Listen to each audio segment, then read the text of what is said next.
Uh, Hi students, I am Pardeep Kaur, lecturer in chemistry, and today I am here with the states of matter,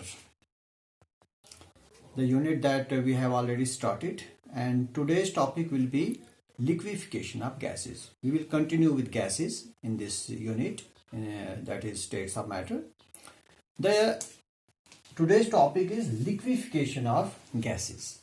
Now just see the word liquefaction. What we mean by liquefaction? Liquefaction means conversion of gas into liquid. So when a gas is converted into a liquid, this process is known as liquefaction. But it is not so simple. We have to understand that how a gas can be converted into a liquid state. For that purpose, let me go to the constitution of gas and the constitution of liquid first. Suppose these are gas molecules. These are gas molecules and these are liquid molecules. Liquid. Since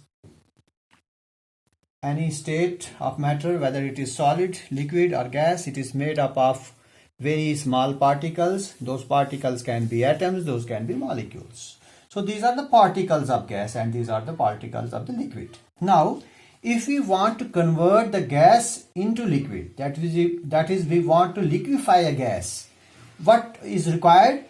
Now see, here the interparticle distance is large, whereas in gases the interparticle distance is small. So what we will have to do to the gas so that it gets changed into liquid, we will have to decrease this intermolecular distance. Now the question is how this intermolecular distance can be decreased so that its interparticle distance becomes equal to that of the liquid. Only then a gas can be converted, a gas can be changed into a liquid state. Now say we will take temperature into consideration. Temperature. When we increase the temperature, just take me an example. Let me try to increase the pressure. When we increase the temperature, rather not pressure, when we increase the temperature, what will happen to these particles? Whether they will move away from each other or they will come closer to each other. When we increase the temperature, the kinetic energy of these particles will increase, and as a result they will move further away from each other, so they cannot be liquefied. Now the question is, how then gas can be converted into a liquid? Not by increasing the pressure. We will do vice versa of that. We will do opposite of that, is we will decrease the pressure, decrease the temperature. What will happen if we decrease the temperature? Once we decrease the temperature, the particles, these particles of the gas, they will lose kinetic energy. They will come closer to each other, and at one point of time, their interparticle distance will become equal to the interparticle distance of liquid. And at that very point of time, our gas can be changed into a liquid, or gas can be liquefied, and this process will be known as liquefaction. Now, the temperature that is required by the gas, the temperature that is required by the gas, or the temperature that is lowered so that a gas is changed into a liquid, that temperature is known as critical temperature. So I have a term here, critical temperature. What is critical temperature now? Critical temperature is a temperature. This is a temperature to which a gas is subjected. It is the temperature to which a gas is subjected so that it gets converted into a liquid state. That temperature is known as critical temperature, and critical temperature is denoted by TC. C for critical, T for temperature. So what is now critical temperature? This is the temperature at which a gas is subjected so that it changes into liquid state. So this is all about critical temperature. Now we have another term here, that is critical pressure. Critical pressure, and one more term is critical volume. Critical volume. Critical pressure can be denoted by PC. C for critical, P for pressure. Similarly, critical volume will be represented by PC. Other VC, V for volume, C for critical. Critical volume, critical pressure, and critical temperature. Now coming to critical pressure. Now as far as temperature was concerned, how gas gets changed into liquid? By decreasing the pressure. Now if we don't talk of temperature, let me talk of pressure now. What type of pressure should a gas be subjected to so that your gas converts into liquid? We know when we increase the pressure, the interparticle distance becomes smaller. By increasing the pressure, when we increase the pressure, because there are wide gaps, these are gaps. When we increase the pressure, these gaps can be filled up. So by increasing the pressure, we can also liquefy a gas. So that pressure, what is critical pressure? This is the pressure at which a gas is subjected to, mostly this pressure should be higher. Pressure at which a gas is subjected to so that it changes into what? Into liquid state, but one condition is to be kept in mind, at critical temperature.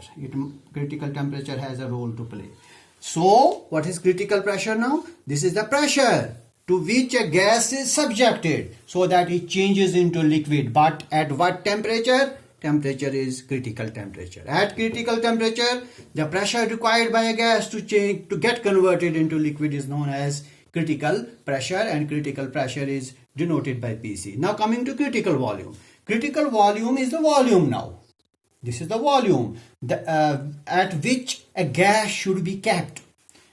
The volume at which this gas should be kept so that it gets changed into liquid state. But at what temperature? Again at the critical temperature. So if we come to critical volume, this is the volume at which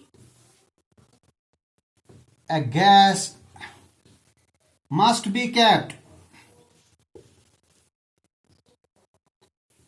to change it into liquid state. At what temperature? At critical temperature.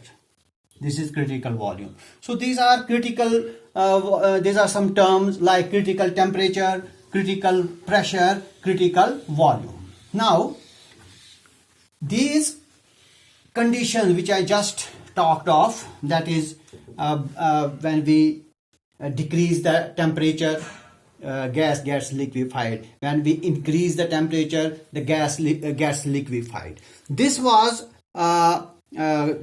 proved by a scientist whose name was Andrew.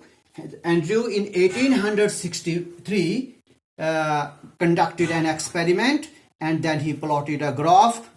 I will just talk of this graph also. But before coming to this graph, let me tell you critical temperature, critical pressure, and critical volumes of some common gases. For example, helium.